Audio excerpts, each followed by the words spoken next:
Are we starting? I'm just kidding. What's up, everybody? Welcome to track 6, episode 6 of the Rook and the Kid podcast. I'm Jared May, the Rook, and I'm joined by Hunter Poole, the Kid. The guns are out today. They are smoking hot over there. No pause. We got some good guns. He had arms today or what? We literally just started. Quit trying to compliment me, bro. I'm not in the mood. I feel like shit. Let's just get this over with. Yeah, your boy, the Rook and the Kid, are both under the weather here, but we are battling through it as if we are in Afghanistan. So we're ready to rock and roll. We're brave. We've got a couple of segments today for you guys. Of course, the Super Bowl was this weekend. Chiefs and Eagles was an exciting game until the end, and there was a very controversial call. I still thought it was a very exciting Super Bowl, but we're going to get into that in depth and in detail. We're going to talk a little bit about Rihanna's halftime performance. Looked like Super Smash Brothers out there, but we'll get into that. Great performance, but the Walter Payton Man of the Year, as well as the NFL honors. We'll dive in briefly into that and discuss each and every NFL honor that was awarded to all the NFL players. We got our new ADP segment later for you guys, which should be really fun leading up to our wedding. We're going to have our top wedding songs with our new guest. And speaking of that new guest, we're going to have Jacob Clark, a.k.a. Medical Guy. He'll be joining us soon on the podcast. So any initial reactions from you, Hunter, from the Super Bowl before we get too much in depth?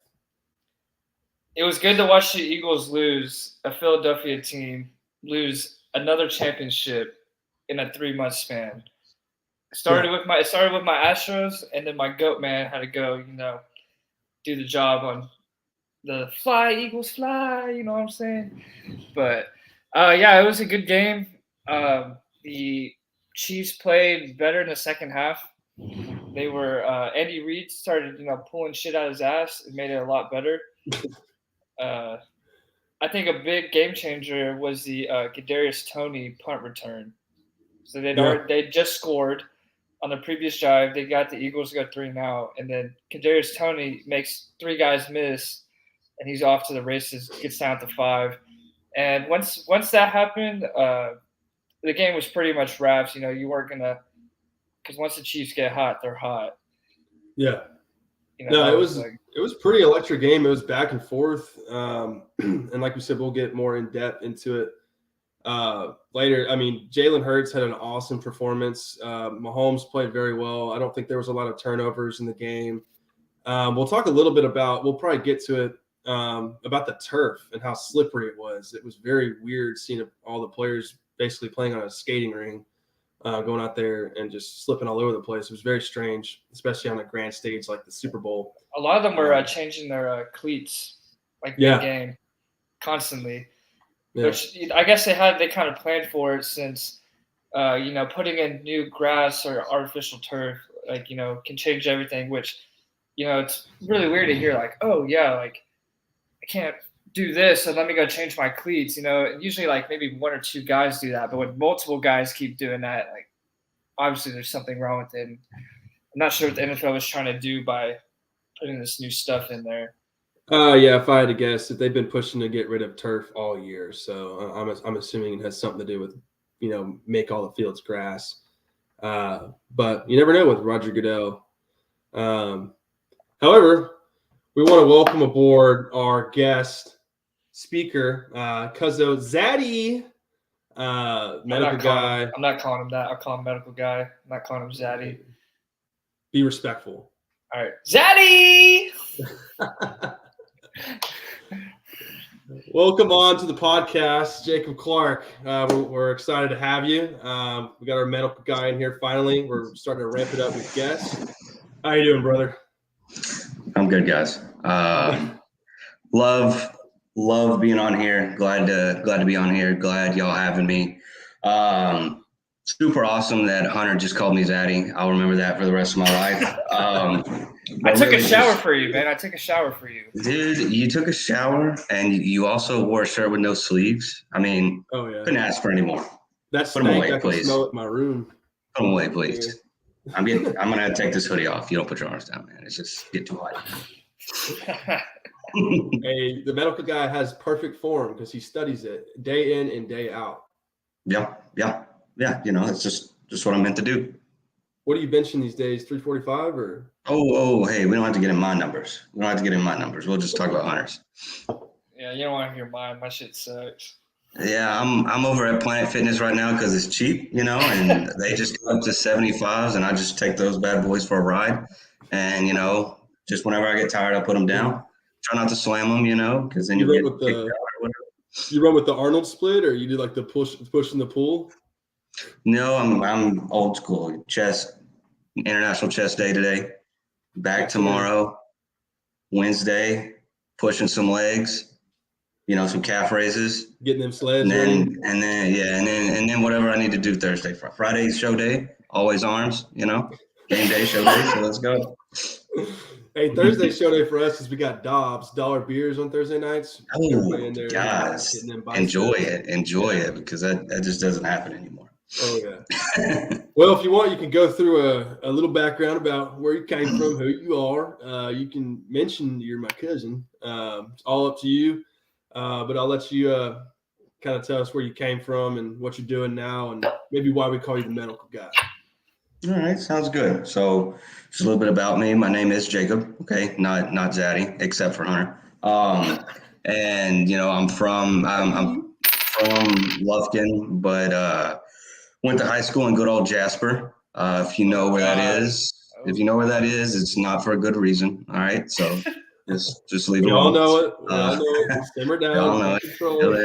Still there. And then, like y'all, I'm a JUCO boy. Went to Angelina, Cedar Valley, then moved on to UT Tyler where I played a little baseball, and then grad school over in the, home of the Piney Woods at SFA. Got my grad degree there, and got my degree in certification in athletic training, which hence why y'all call me the medical guy. Yes, sir. And fortunately, when y'all have asked questions about what's going on, I've been right. So that's a good part. And did a little time over there at in the boot, at Baton Rouge for a little bit. Worked at a private high school. Then went over to Cisco, Texas. Okay. So yeah, another JUCO. If anybody knows where that is, and bless your heart. And then worked for a year at UT Tyler again, and now I'm back at the JUCO level over here at TJC, and working with football and softball. So just good times now. Couldn't get away from the JUCO life. And also to mention, I am Jared's cousin. I'm number one on that side, so they'll always remember that. And spent many years on the fridge at the grandparents' house, but once you get to a certain age, you get taken off, and the young guns have to take over. So shit was like Game of Thrones up there. You were on there for about 24 decades, and then all of a sudden, everybody started growing up. It's because he likes to raise Razorbacks. That's why. Hey, dude, you get to a special place in Grand. Hey, get in where you can get in, right? At least I've got another egg. Oh yeah. I got the shakes today. Yeah. Oh, I couldn't see that. What was that? Oh, okay. Oh, hold on. Simmer.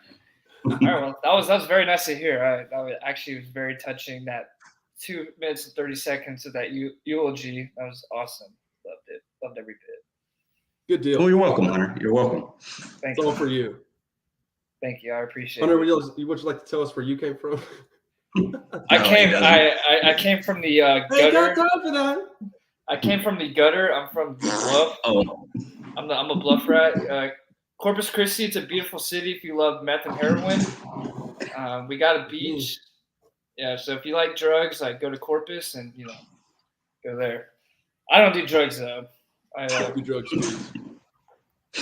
Yeah, so. You're not cool if you do drugs. Yeah, fuck drugs. All right, let's get it going. Oh, rip. All right, so Super Bowl 57. 38 Chiefs, 35 Eagles. Back and forth game. Eagles had a 10-point lead going into the fourth quarter. It was a very exciting game, through in and throughout. The Eagles started off with the ball. The Chiefs deferred their coin toss, and the Eagles came out firing. They were running the ball well. Jalen Hurts was scrambling well. Ended up scoring on their first drive, and Mahomes had a great response drive. What were we thinking at halftime? Were we thinking this was the Eagles' game because they've had to lead all year at halftime, and we were going to the Super Bowl with the lead, and they're a great running ball team. Jacob, what do you think? Were you thinking at halftime that it was going to be all Eagles? It's going to be the same old story. They were going to kind of pound the rock and just continue with the lead, or? Well, I think we all expected that, to be honest. And it was just crazy because the first half, it was really lucky to be within 10 points. You don't have that scoop and score, right? And it's a 17-point game essentially. And so, I personally believe that, going into the second half, they were just, it was going to be a Miles Sanders, Jalen Hurts RPO on the death, and then hit somebody on a 5-yard out and makes a play. Especially with how they were picking up 2 to 3 clips on a QB sneak, anything that got in anywhere close. And so I really thought they were just gonna just run the ball the whole time, and it just didn't work out. Yeah, I thought the same. Hunter, what did you think? If there's going into halftime, if there's one person, especially in the playoffs, down by 10 or more points that I think is going to come back, it's going to be Mahomes and that team. I don't know what it is about him. He plays a lot better in the playoffs when he is down than when he has a lead. His first Super Bowl run, he was down 24-0, and then he's down 20-7. And each time they won by multiple scores. And the same thing happened. Once the second half started, and they started, doing a little bit more. Mahomes just started playing better. Mahomes played an exceptional game.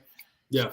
Even though I think Jalen Hurts played better than him, besides that fumble he had for a touchdown.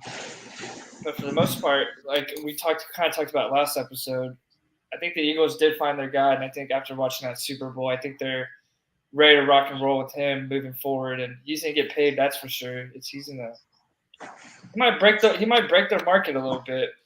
Yeah. So what did you think?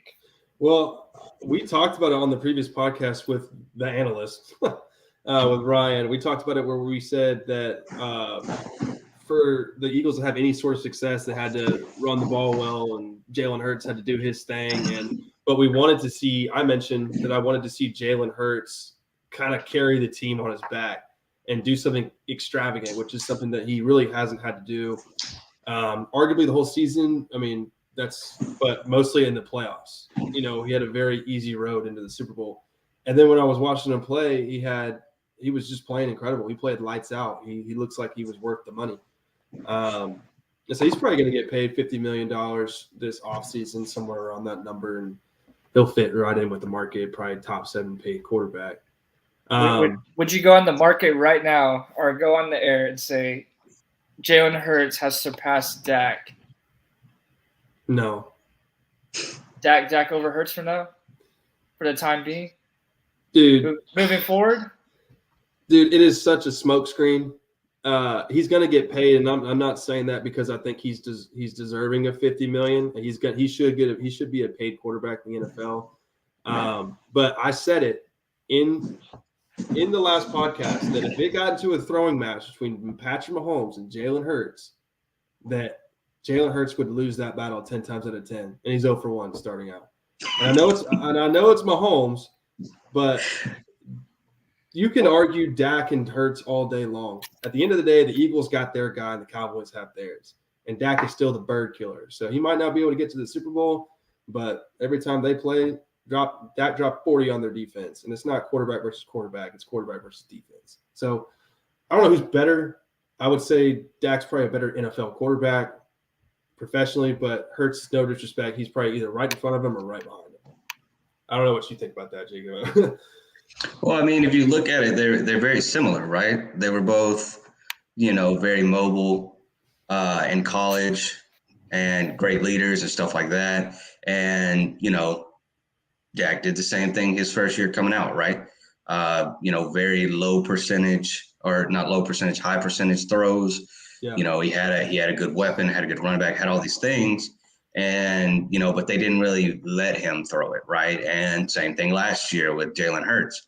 I mean, what he throw? What 20 TDs to 10 picks, something super low. And you know, this second year they said, hey, we're gonna put some more pressure on him. And just like Dak and Jalen Hurts have done, they both showed up. And that's kind of what they've both done, not only in college, but now, you know, these years into the NFL. I mean, it just shows. And they also run a very fitting offense to Jalen Hurts. I mean, did y'all look at how many rushing touchdowns that guy has? Hurts? This year, I would have said it was probably close to like 10, right? I mean, it was a little more. Yeah, like it was. I mean, every game I watched them, it was like 3-yard touchdown. They were so good at that quarterback sneak. Yeah, and so I think they're both very good. I think you know, Jalen Hurts could pass Dak if he keeps it up, but at the same time, like, what is he in year 3? Yeah, he's going to year 4. Starting year 4. I mean, that's pretty tough to make that decision already. Now, if he comes out and does this another year, I mean, yeah, you could say like, hey, him and Dak are match for match and whatnot. And until I guess they actually go head for head when they're both good, yeah, we could then have that conversation. But the last 2 years, you know, either one's been out and one's been in, or one's not had any weapons or anything like that. So, but I think credit to Jalen Hurts. I mean, this game right here, it just got that man paid big time. Oh, yeah, big time. Like, I did not. I mean, we all talked about it. I didn't expect, you know, him to go for 300 yards and then another 77 on the ground and 4 TDs. Like, yeah, that's like Madden numbers. Like, like that's nuts. I can't imagine them not extending him, you know, in 2 weeks. Like it's a super good game. Yeah, one thing about Jalen Hurts, before we change the subject, every year he's always like improved, which is going to be hard to improve from a year like this he just had. But if he could get better, but if he's willing to play at like this same level, or maybe not, like maybe a little less, you know, moving forward you would have to put him in Dak. But I just kind of want to get y'all's opinion on it, because I still do think that Dak is the better quarterback. But it's a fun question. I mean, because there are rivals, and I was so pissed that we did not get to see them play each other this year. It was, I mean, that would have been primetime television. It already was, but both games there was just a missing factor, and of course, in both games it was the quarterback, whether it was Cooper Rush against Hurts or Dak against Gardner Minshew. There's a comment in here. I think it's directed towards you, Jacob. I put it on the screen earlier. Yeah, Blake was he was one of my student athletic trainers at Cisco, and I think he's at Wharton right now. But I never told him he sucked at football. He told me he sucked at football, so that's even worse. Backed him up. Yeah. So, but what's up, Blake? Thanks for tuning in. Cuzzo is a dick, confirmed on live air. He's a bully. He's a bully. Hey, dude, chill with that B word. Chill with that B word, my guy. Simmer. Yeah, he's a bully. All right, yeah. So there's been a lot of talks of this as of late, whether or not Patrick Mahomes is already a Hall of Fame quarterback. He's been to the Super Bowl 3 times in, I think, 5 years, maybe less. Has it been 4 or 5? 5 years. 3 times in 5 years. Missed it last year in the NFC Championship game against none other than Joey Bird. Got there this year without Tyreek Hill and a kind of depleted offensive roster. He had weapons, but it wasn't anything spectacular. After this win, he's 2-1 in the Super Bowl. Do we see Patrick Mahomes as a Hall of Famer already? Jacob, I'll let you start this one off again. All right. Sorry, I'm trying to put y'all on. I'm trying to get people to tune in. Oh, yes, sir. So I'm texting a couple of people. They asked what the name of the podcast was, so I had to spell it for them. This is the most – I don't know if you know this person either. Real Chicken. We know that. Dog, I don't know that one, bro. That's why I said justice. I didn't know if that was like a political thing or like justice. Hey, that's not me. That's not me. I don't know who Justice is, but or Will Chicken. So that's a solid gamer tag if you want to change that. Yeah, so Wilt Chicken. I don't know if that's supposed to mean like Wilt Chamberlain or I don't know. Dude, I don't know. Crazy people these days. Yeah. All right. Well, disregard that then. Shout out to Wilt Chicken. Oh, hey, I know who it is. It's actually another one of my old student trainers from Cisco. His name's Ivan. Good kid, Ivan. Smart kid, hard worker. What's up, Ivan? Or Wilt Chicken, whatever that name is. Hey, it's like that. You seen that video where the guy shows up to court over Zoom and his name is Mr. Buttfuck 3000? No, I ain't never seen that one, bro. The lawyer said, "Why would you show up to court with a name like that? That is just absolutely ridiculous." And he's like, "I'm sorry, sir. I don't know why it says that." Yeah, that's tough. That needs to be your next guest screen name when they tune in. So. Oh yeah. Hunter, when he lifts his arms up, be like Mr. Buttface 3000, whatever that stanky ass pit. Where's the restroom at? Hey, what's some medical diagnosis for these big ass arms? Wait, hold on. I can't find my glasses. Where? Oh, yeah. Sorry. Yeah, change your lighting. Maybe we'll see it better. All right. So yeah, do we think Mahomes is a Hall of Famer after this Super Bowl, or? I mean, the dude just does it. Like, I mean, what is it? 2 All-Pros. Every year he's actually been a starter, Pro Bowler. Two-time MVP. He's always in the conversation. I mean, and the people who loses to are like, they're also in the MVP conversation. Top 10, top 5 teams. Like, I think I read a stat where he's been in the AFC Championship every year of his career that he started. Yeah, I mean that's in a league with the Chargers, the Bengals. I mean the Raiders, the Ravens. Who else?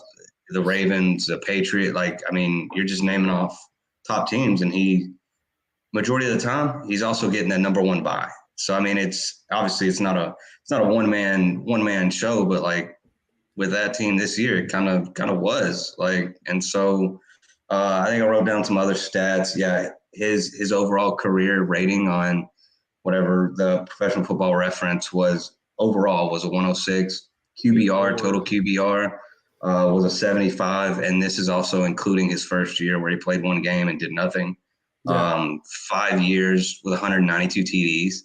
Like that's nuts. Yeah. And then 1 year he missed 2 weeks because his kneecap was sticking on the side of his leg.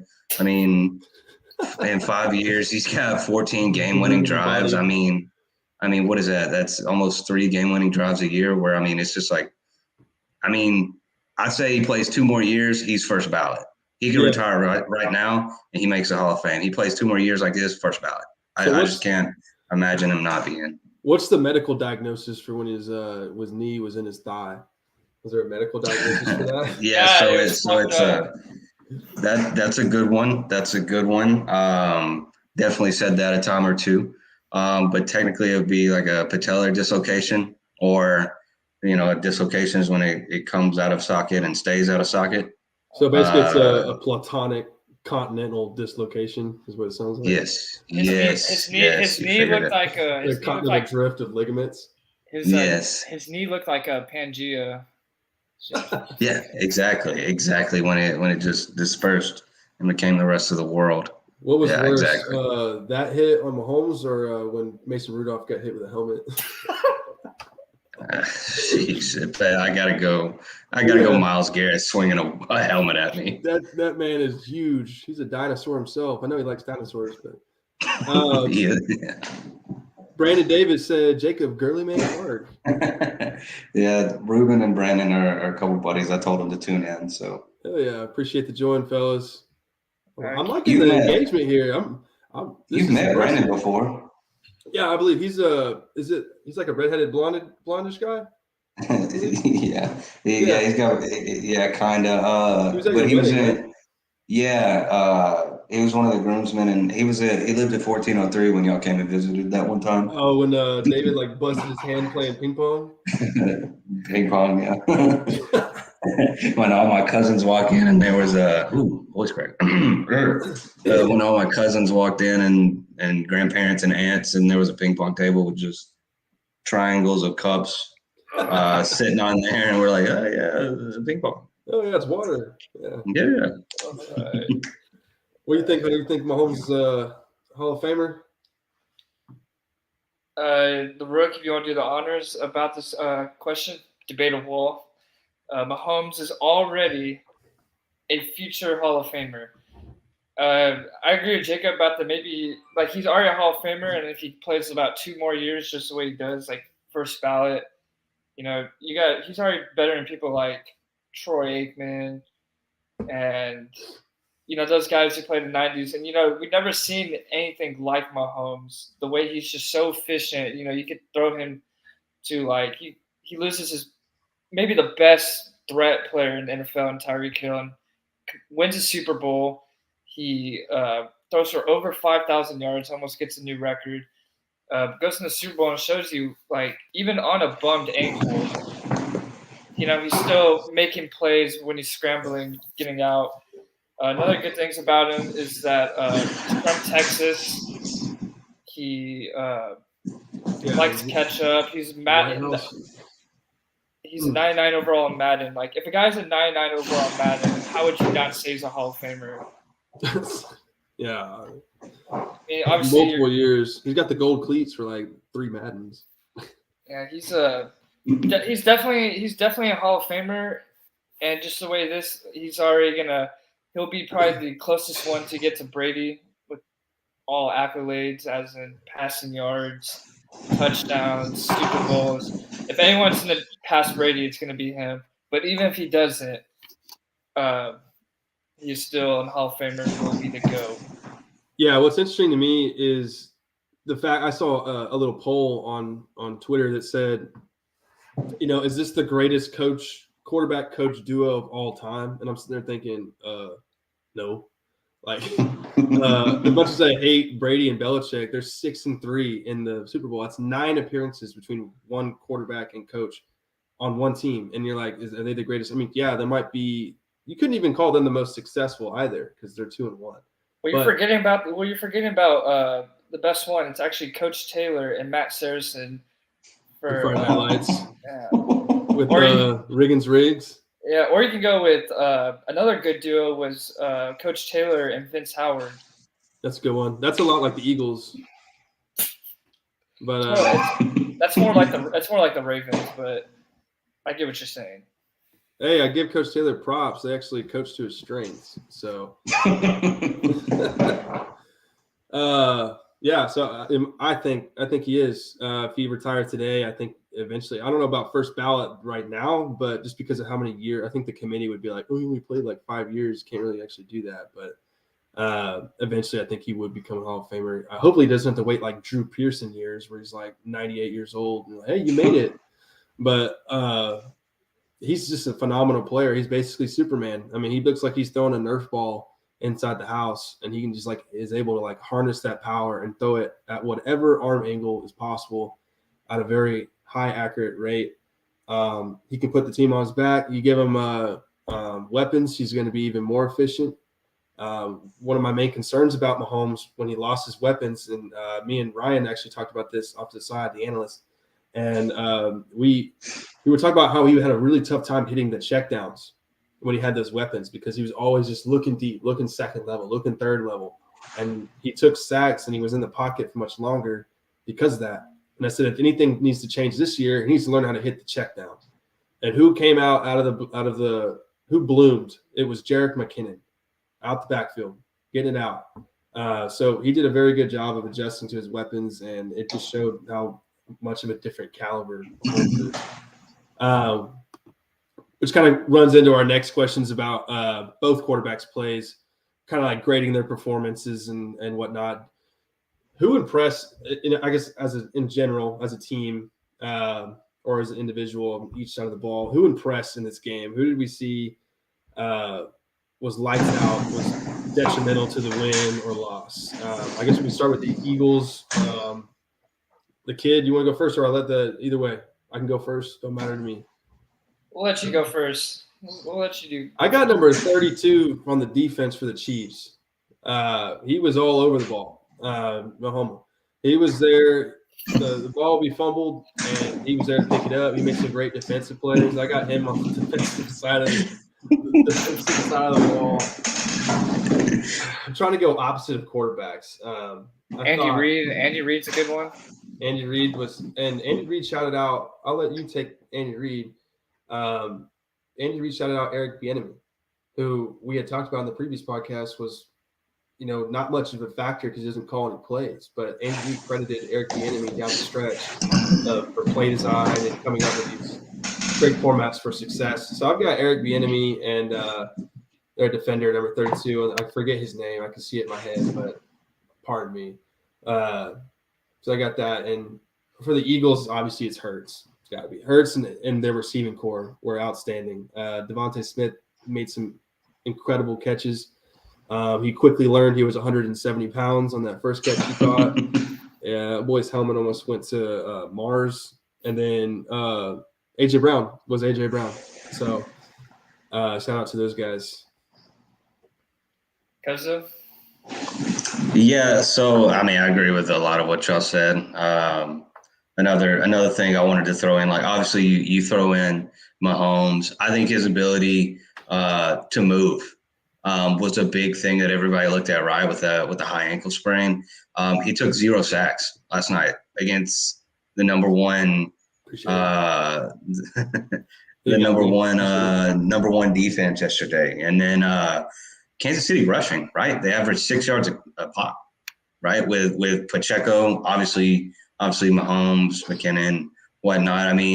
That's what they talked about was their defense, their rushing defense, whatever. It was like this was the Purple People Eaters or whatever, like this type of defense. And then you give credit to, like I said, Mahomes, but like for a quarterback on a bum ankle not to get sacked once, and that's with Sweat, Reddick, Fletcher Cox, Jordan Davis. Who else? Yeah, Jordan Davis plus their linebackers and everything. I think that's incredible, especially when that was the focal point for 3 weeks now was how he was going to move. And other stuff I wrote down was the same thing y'all said. You got to give your props to Hurts. The dude made one mistake, and unfortunately that was a big difference. But that dude was the entire team or entire offense essentially. So what y'all said, I agree with, and just piggybacking with Mahomes being able to move and not get sacked or eliminate contact that wasn't him moving backwards. It was always him running away and getting tackled for first down or positive yards. Yeah, what was crazy was the offensive line for the Chiefs was like the highest success rate in the league, and the Eagles had the highest success rate for rushing on defense. So I was very interested to see how that was going to shape up in the Super Bowl. And like you said, Mahomes took no sacks, which is crazy. But 49ers said their defense was going to get exposed. They cried like a bunch of little babies, but that's what the Niners do. Go with Andy Reid, especially in the second half, fourth quarter. Kadarius Toney showed up when he needed to. That showed, even though Kadarius Toney's not someone like Cheetah or anything, that midseason acquirement of him, getting him really helped out, and it showed you on that he scored on that one play, and then he also brought him down all the way to the 5. Kadarius Toney played a hell of a game. Travis Kelce, Kelce did his thing. Every time you talk about these good teams, the same guys usually show up. And so it's hard, but, you got to go like a little bit more in depth. And that's when you go with like Andy Reid, Bieniemy, however you say his name. Bieniemy. Be the enemy. An enemy. Yeah, those guys all showed up and played a hell of a game. Great Super Bowl. If we would have done our list about best Super Bowls over the years, probably would have been this one. Definitely made the list. Yeah, no doubt. Good Super Bowl. And then we have, of course, what people would say made it not so great of a Super Bowl because everybody wants to complain and hype up Philadelphia sports and the media every year like they did the Phillies. The Phillies got spanked. Is that Red barking? Yes, I don't know why he's barking, but the good man. Who the good man? Who the good man? He probably heard his name. He's probably about to come open the door because he's basically human. Oh yeah, he's move like an actual human, just walking around on 2 front legs. Yeah, I'll probably come in here and say something. I'm gonna see if I'm gonna try something out real quick. I think I can actually pull the play that way we can have something to kind of refer off to on live. Check this out. Let's see what you got, Rook. See what you can do. We out here experimenting. Oh, there we go. Yes, sir. Hey, moving up in the world. Let's go. I'll leave it on loop for us to see. Man, that's badass. Love this thing. Cool. All right, so here's the play. It'll rewind here in a second.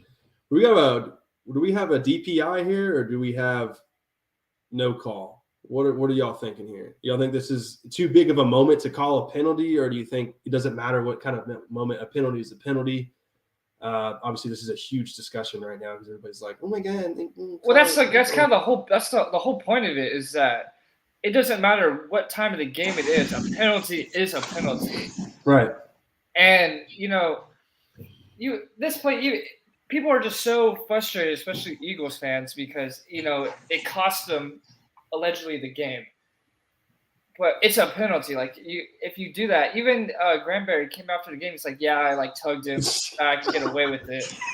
And you're like, "Okay, well, all these fans are just complaining," and he's like, "Yeah, I grabbed him."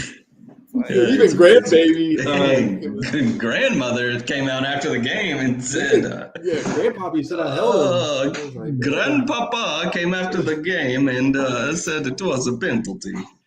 He said, "Yeah, it was no penalty." His name, Hunter, we're just messing with you. His name's Bradbury, though.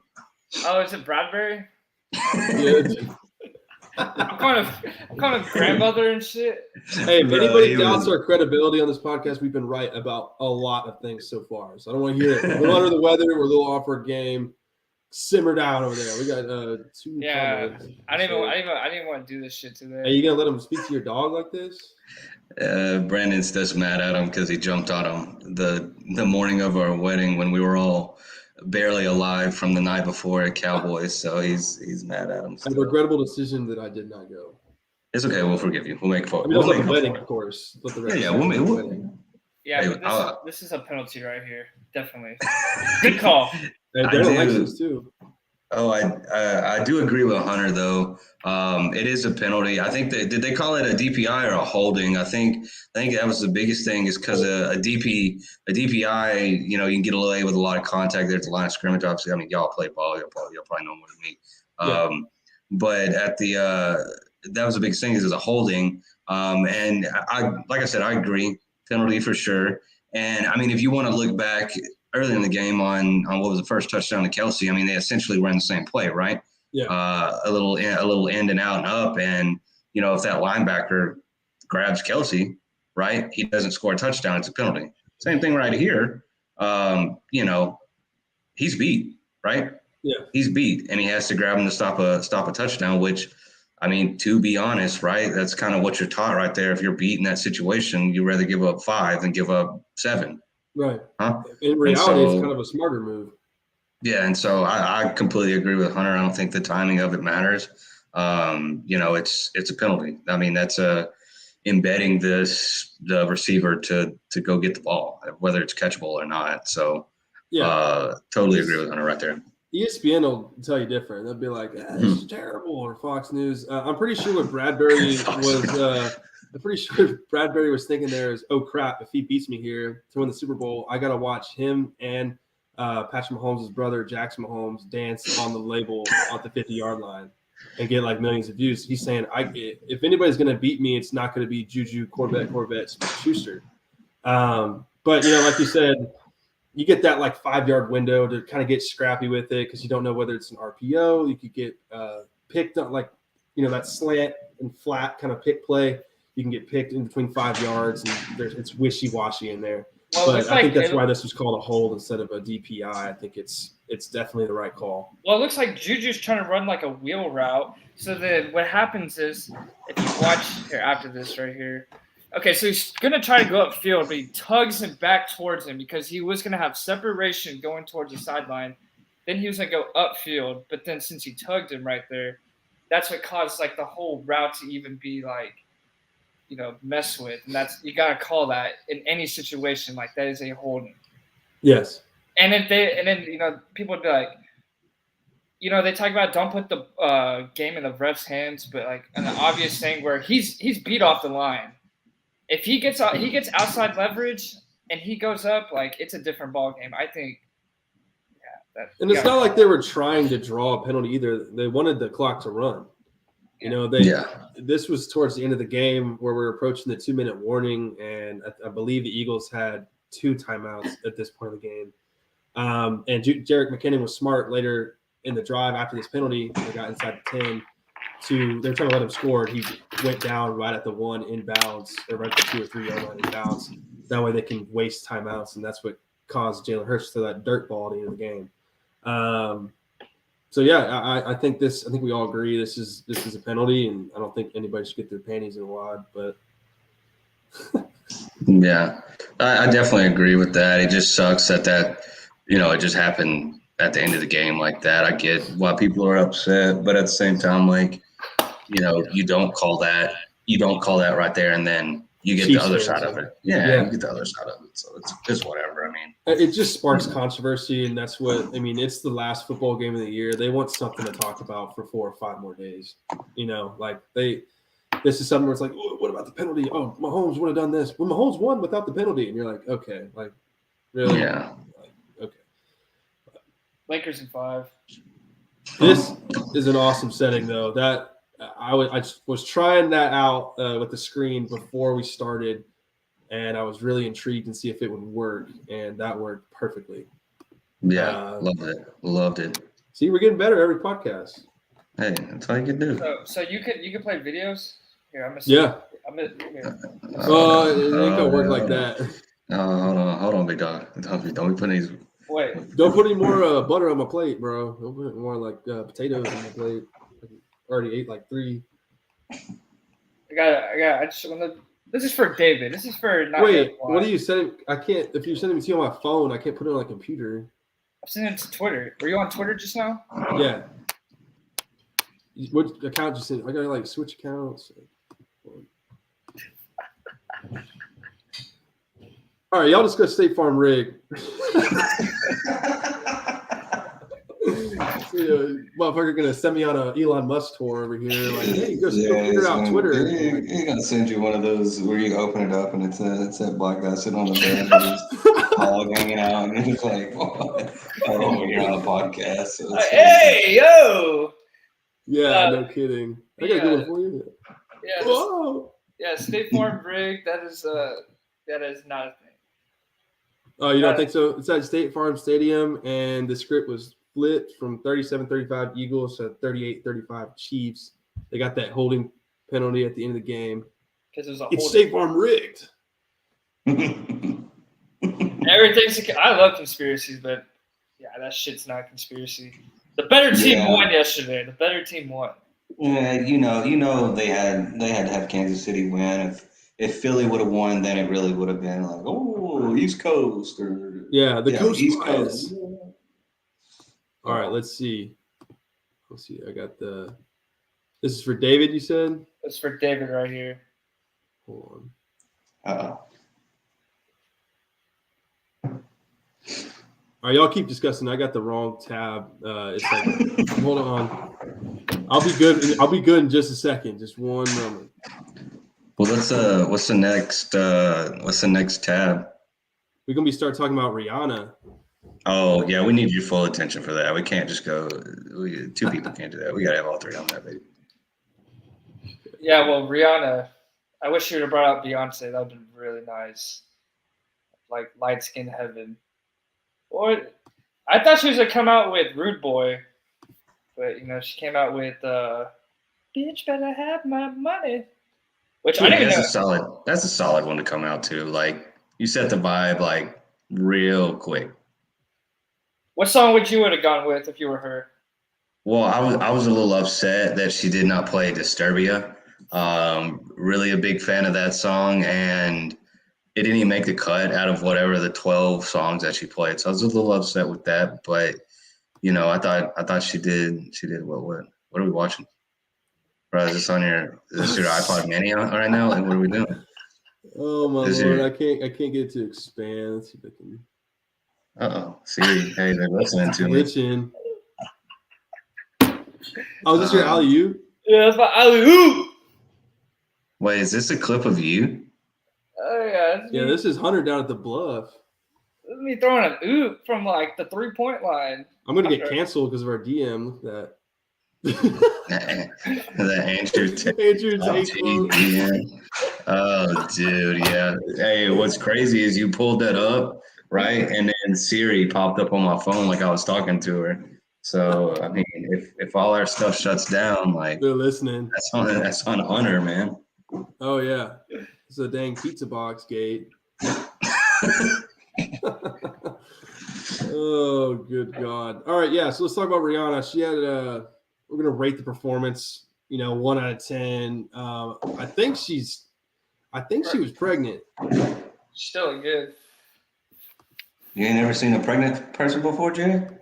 Negative. Negative, okay. sir. Yeah, she was pregnant. There we go. Let's let this roll. There we go.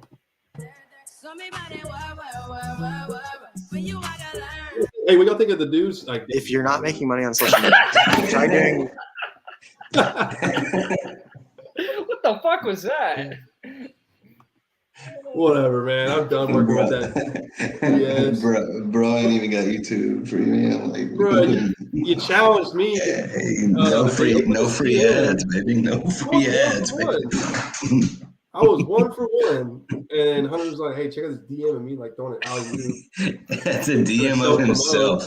Like, bro went on Twitter, right, and found his video, sent it to you for us to watch for someone that's not on the pod. Oh, tough day, man. No, all of our stuff's meant to get spammed because Top G was on them. Oh yeah, I'm about to get FBI open up over here.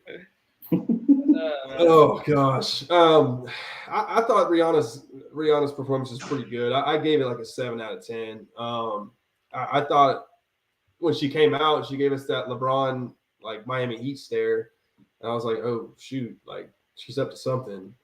And had all those like Oompa Loompas dancing around, like they were going nuts. I mean, they had to have been gassed. I mean, they look like me at the Shack and at SFA. Like, hey, chill, back at Shack, get weird. Yeah, like Mobamba comes on, I'm out there dancing like they were.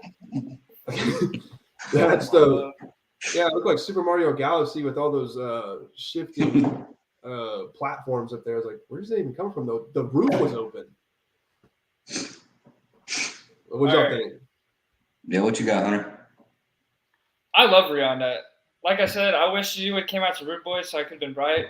But her performance was spectacular. I'm never gonna, say anything bad about Rihanna's performance. And she did it while she was pregnant. Like, respect to her. Grind don't stop.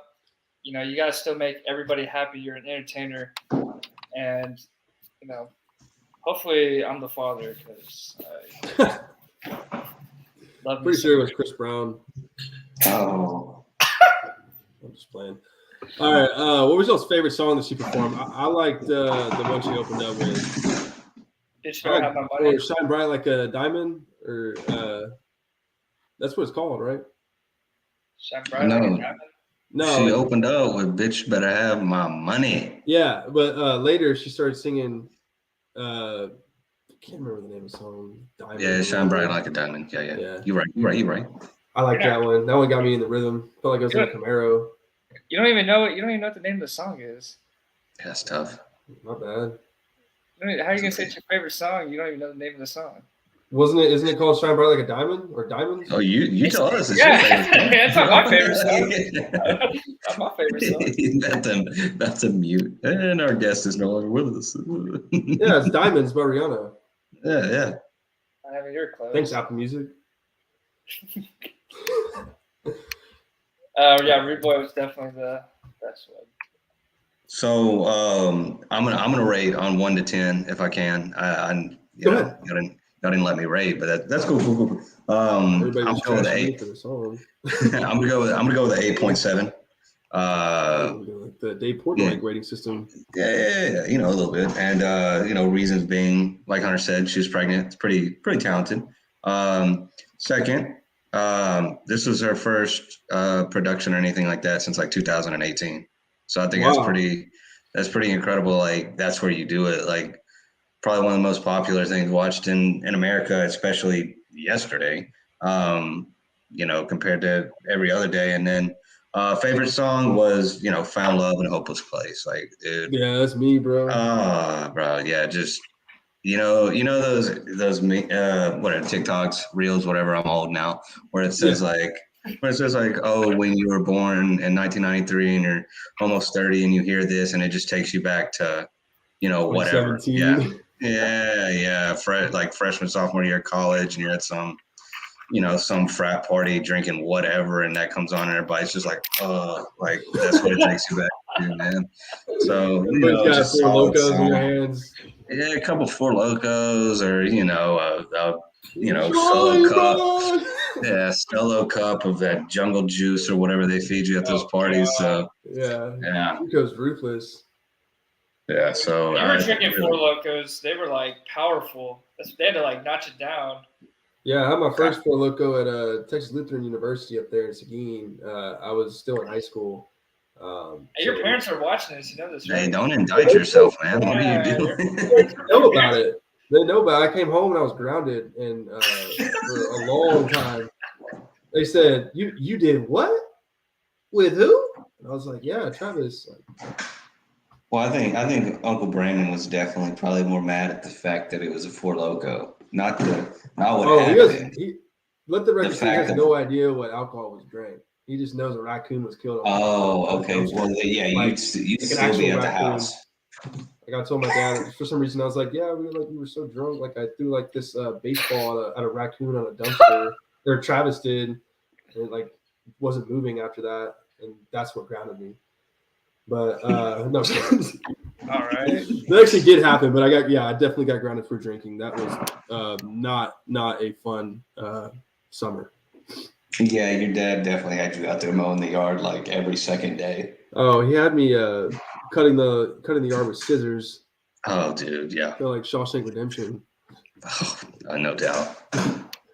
All right, so we're gonna move on to our TRAK ranking ADP system. This is our favorite segment of the podcast. This is where we get a little spicy. We're going to be drafting our top 3 wedding songs. Everybody gets 3 picks. Whichever one that comes before, you can't pick. It looks like a draft. Hunter, you demanded the first pick here. But he did. We got to guess the podcast. So either let Hunter do it. Okay. I'm excited to hear Hunter's first pick. His ADPs are always top notch. Well, I just want to make sure nobody takes this song, and I just want to make sure I have the song. For number 1 pick, I'm gonna go with "I Can Only Imagine" by Mercy Me. That's a great one. That's a great one, man. That's really good. That's solid. Yeah. If y'all haven't heard that song, especially on a wedding. If y'all haven't heard that song. Yeah, y'all haven't heard that song by Mercy Me. I Can Only Imagine. Yeah, the number 1 song on Christian radio since 1998. Right. I think that has the highest rate played on a radio station since that year. I think that song's actually older than both of y'all. So and it's still number 1. So yeah, I had to make sure like I had that pick, and I'm excited that I had the number 1 pick. So I Can Only Imagine by Mercy Me. Yeah, one more year and that song's gonna be older than the Bible. Like, Hey. Hey yo. Jacob, I'll let you go second. Okay. So my pick would be, and this is a no knock on Rihanna, but would have to be Forever by Chris Brown. Oh, dude, I thought you were gonna take my pick. Oh my lord, that's an even better one than I thought. That reminds me of me like just fucking driving up to Splashtown in Spring, Texas, and Forever's playing in my like iPod Shuffle. Yeah, that's a banger. And you know it's another good one. Someone else might pick it. Run It by Chris Brown. Yeah. I'm not gonna pick that one. I'm gonna keep that. Oh my lord. God dang it, Brandon. Well, R.I.P. Brandon's granddad. Which song did you play? Did you play I Can Only Imagine or Forever? Because that's what I'm curious about. Like, I guess I Can Only Imagine is definitely more fitting. Thank God he got that in here before Jared's pick. Oh yeah. I can only imagine what Jared's is gonna be. Oh yeah. Let's hear it, Jared. What you got? Dude, I got Mr. Blindside by the Killers. That's a good one. That's a good one, right? Very Caucasian of you, but I love it. Oh yeah, us here at the Colt University of Texas A&M, we love us some Mr. Blindside. That one is like that'll get every white man in the room, dancing and yelling and like playing guitar and stuff, like somehow learning how to do it as soon as that song comes on. That'll probably be played at Ryan's wedding. Can't wait. So can't wait. Well, for my 4th overall and for my 2nd pick, this song is what I'm gonna dance with my mom. It's a mom and son song. I'm gonna go with "Dear Mama" by Tupac. I hate you. Dear Mama. Yes, sir. Oh my god, Dear Mama Tupac, and I hope she's listening because she better get her dance moves ready. Because if there's one song to describe me and my mom, it's definitely "Dear Mama" by Tupac. And it's one of those songs that you hear at a wedding. It's very touching and talk about his life story, all this, and how she provided for him. So at number 2, I'm gonna take "Dear Mama." That's a tough pick. A solid pick. All right. So you know how Jared talked about how Mr. Brightside gets all the white people onto the dance floor. This next song right here doesn't discriminate. Doesn't matter who or what you look like. You're on the dance floor, and it's all inclusive. Doesn't matter, and it's from the great Louisiana artist that some of y'all may know. Don't know if he's from David Phelps, but don't know if it's David Phelps or if he's from Louisiana. But "Wipe Me Down" by Boosie. Boosie. It doesn't matter how old you are. It doesn't matter how you were raised. If you start hearing that shoulder, chest, pants, shoes, like everybody is out there, and everybody's out there like a black fraternity. Just everybody's getting it. Really, just gets the people going. So that's gonna be my number 2.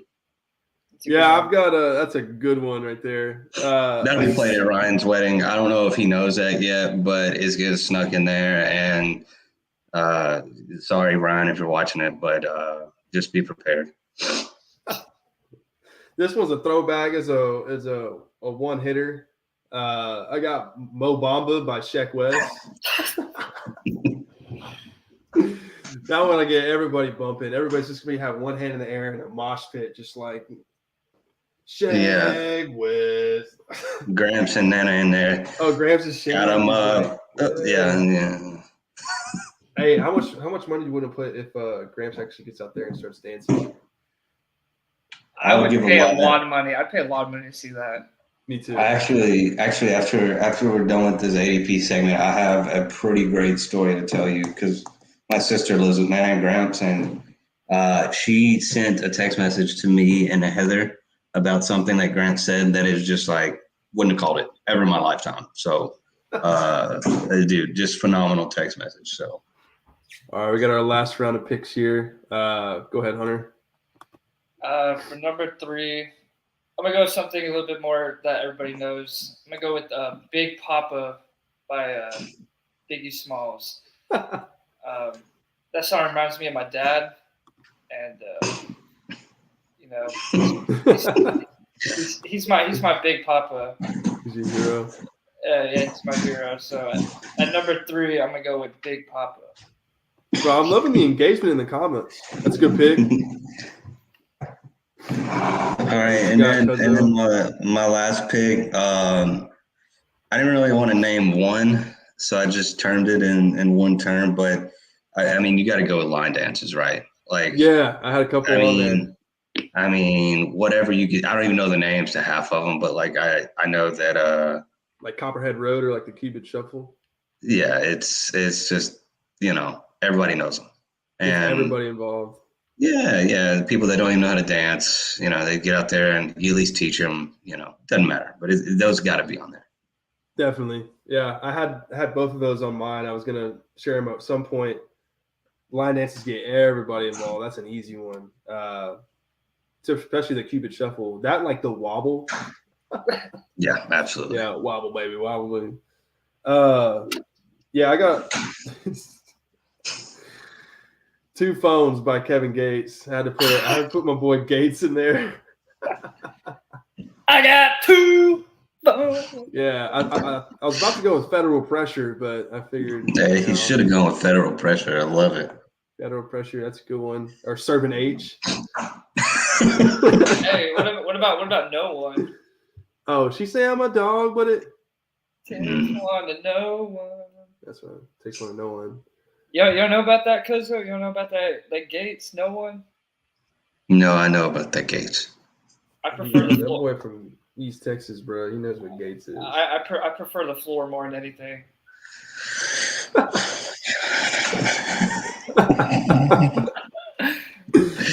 All right, we got our NFL honors list up next. That was our ADP segment brought to you by nobody. Brought to you by Jocko Fuel. Yeah, brought to you by Jocko Fuel, who is not brought to us by. Obviously, we had the NFL MVP, Patrick Mahomes. Kind of briefly go through all these. Do we agree with the? I agree with it with MVP going to Mahomes. I think it's a pretty simple one. I got Mahomes. Yeah, I think Mahomes, and not to bring him up, but it's kind of the LeBron effect, right? I mean, dude's just been so good. Think about it. Who was the other person they were mentioning in it? Hurts? Yeah, Jalen Hurts. Yeah. Yeah, and even with his rushing touchdowns, right? He had 8 less touchdowns total than Mahomes. It's basically like giving Jamal Williams the rushing record. He scored 13 touchdowns with 1 or 2 yard touchdowns, but it's like there were definitely better running backs out there. Yeah, and it's just he's just so good that it's almost like we have to try to pick somebody else.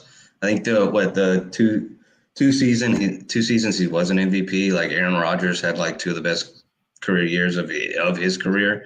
So I mean, it's almost a no-brainer every year he plays. Yeah.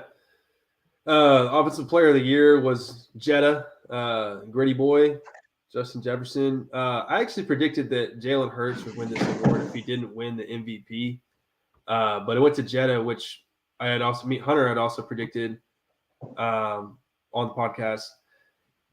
I agree with it. I actually really like it. I know Hurts didn't really – I don't know if he won any awards, but Jetta's season, it couldn't go unnoticed. He won the Game of Life.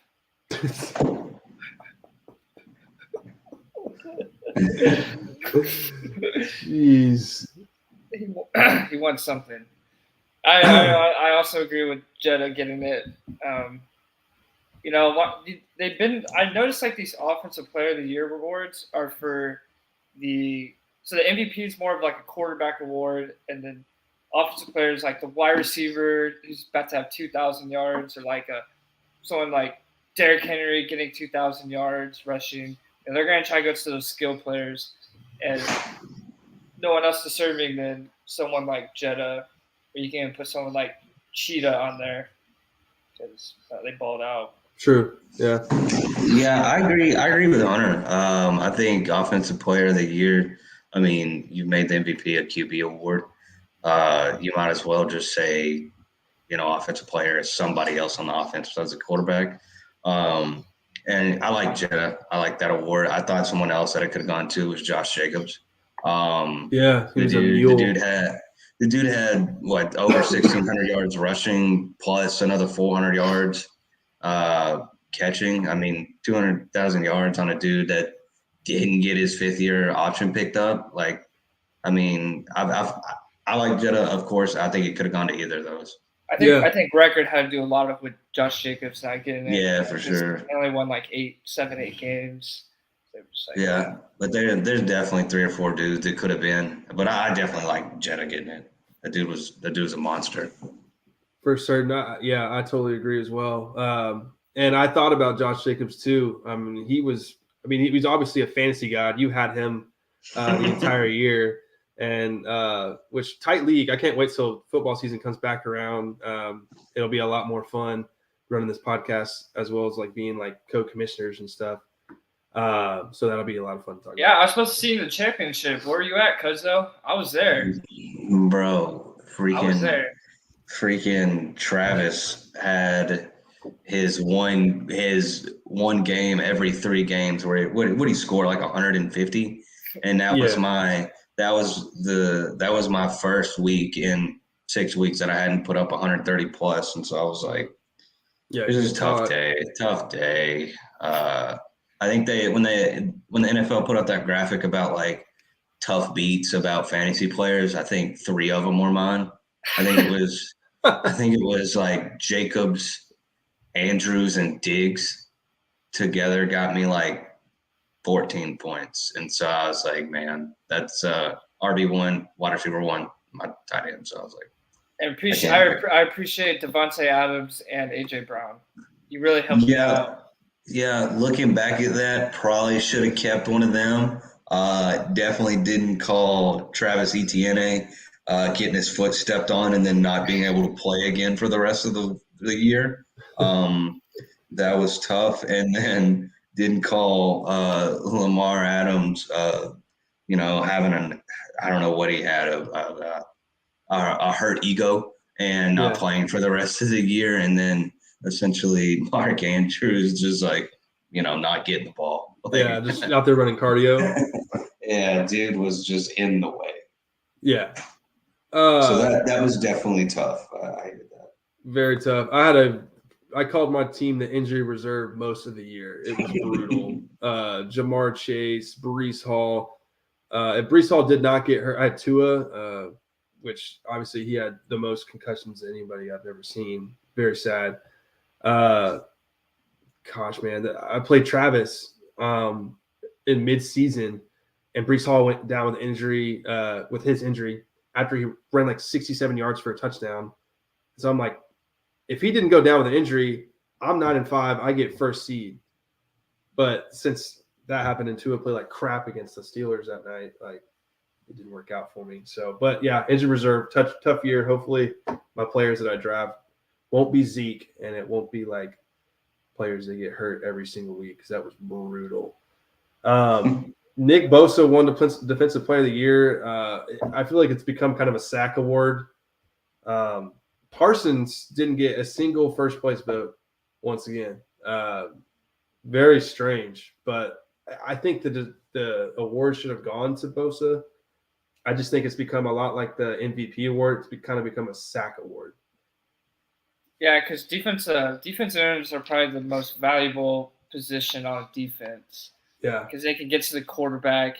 If you have a good rush, then that can hide like a really bad secondary, which is what the front for the Niners did, because their front was so good that those DBs, got a bunch of, quarterback hit throws, like throw out a sack. And, when you don't have 3 seconds to throw the ball because there's a guy in your face, like those DBs are just like, okay, just like wait for him though. Like when they break the route, like let's go get it. And, Bosa, very deserving of the award, even though I hate to say that.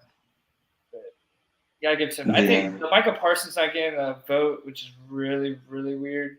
Like not even like one first place vote. Yeah, they're getting to like Hassan Reddick and Quentin Williams got one.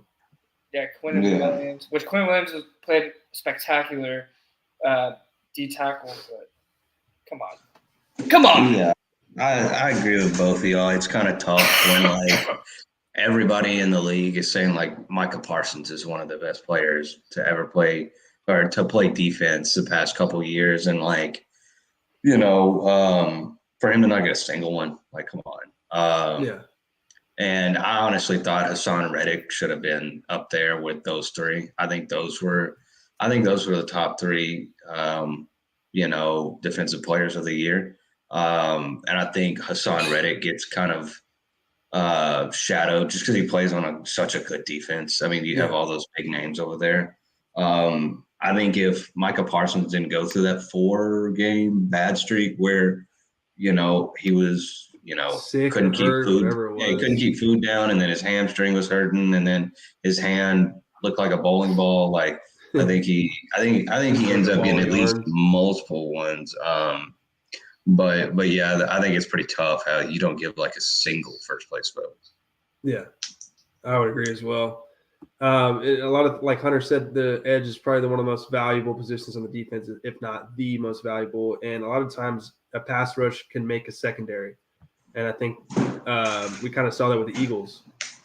Bosa very deserving of the award. I think they should give Parsons a little bit more credibility when it comes to his performance. And considering all aspects of, the injuries he went through, he at least get like a couple. But then last but not least, go ahead. Sorry. It also, like you said about the stats, like it stinks that like.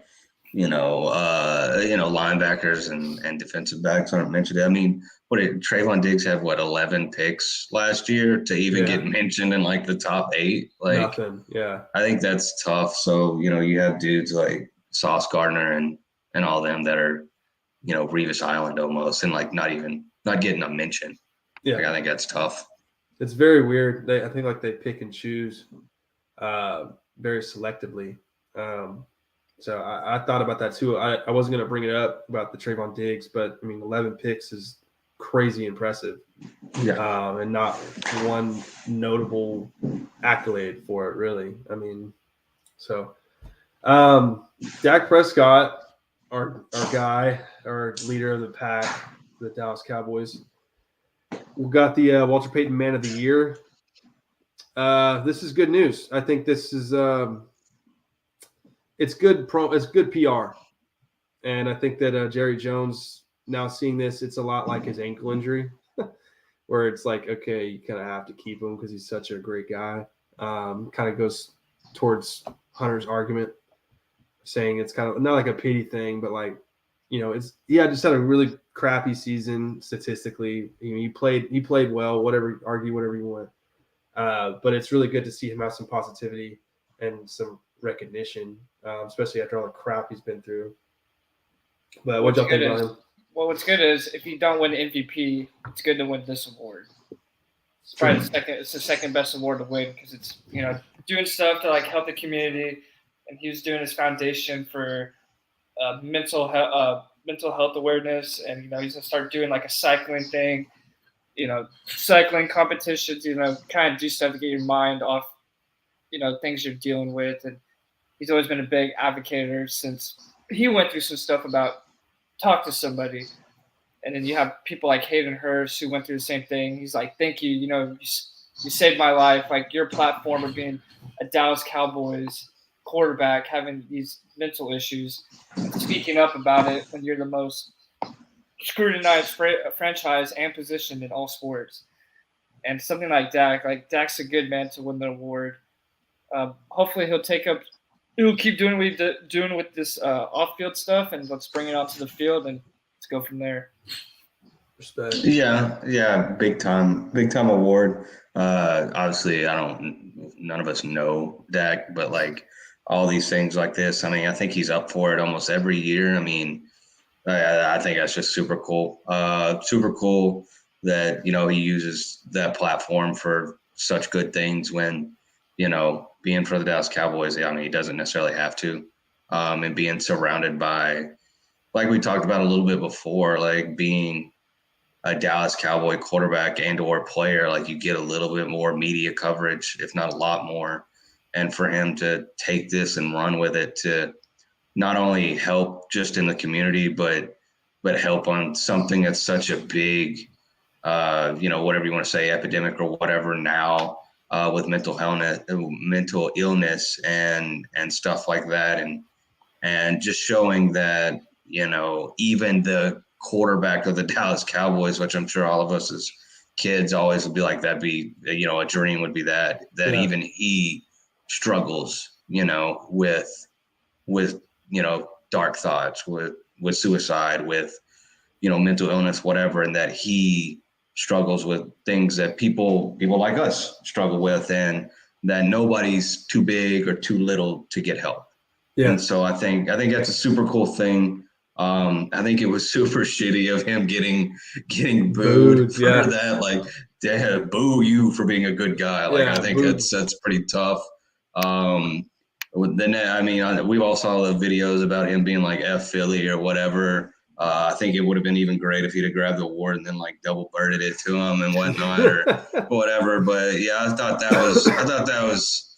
was pretty soft of them to do that to a guy like that. But yeah, no, super cool award to win. It just speaks to who he is. Yeah, I think it does a lot, especially representing an organization like America's Team. For him to have this award, and like you said, he was nominated for it for I guess 1 or 2 years. I know he's been one of the primary ones. Thanks for switching my screen, Hunter. But did I switch it for everybody? Yeah. I just shuffled and I was like, oh shoot. I saw like a tomato in my teeth. But yeah, I think it's incredible. I think it's a boost of morale for him. Hopefully he can take that boost of morale and go into the next season and have a lot of success, throwing football and leading the offense and in and out of the locker room. Because there were talks that, when Maher was missing those kicks and he was over there saying, go for 2, and there was doubts that he was a good teammate, which is just blasphemy. When has that ever been a problem with that? He's always been an outstanding teammate. So I think this backs up that claim, and I think it's a good morale boost, especially, after losing his brother and, of course, his mom. It's been he's had a rough life, and a lot of people just forget that and just look at his quarterback statistics and bash him for it. And it's just incredibly, even like people like Skip Bayless did it. So good point. Props to him. Everybody should be proud of him. So, well, folks, I think that concludes our time with the medical guy. This was I wouldn't call it a test run. It definitely was a great podcast because we got to see the penalty on the shared screen, which is a new feature that I have not tried yet. Jacob, we appreciate it because we had the most engagement out of any of our podcasts. When you joined, we had a lot of comments, so appreciate everybody that made a comment. Yeah. Definitely awesome. We'll definitely have you on as a regular, as well as Ryan. Of course, the analyst, the medical guy, are a part of the group as much as we are. So appreciate you being on. Yeah, guys, I appreciate y'all having me. Had a lot of fun. Definitely like talking shop with 2 dudes that, know what they're talking about, not a bunch of idiots. And then, that are also funny. So it was a good time. I hope to be back on again. And I'll keep putting y'all on, man.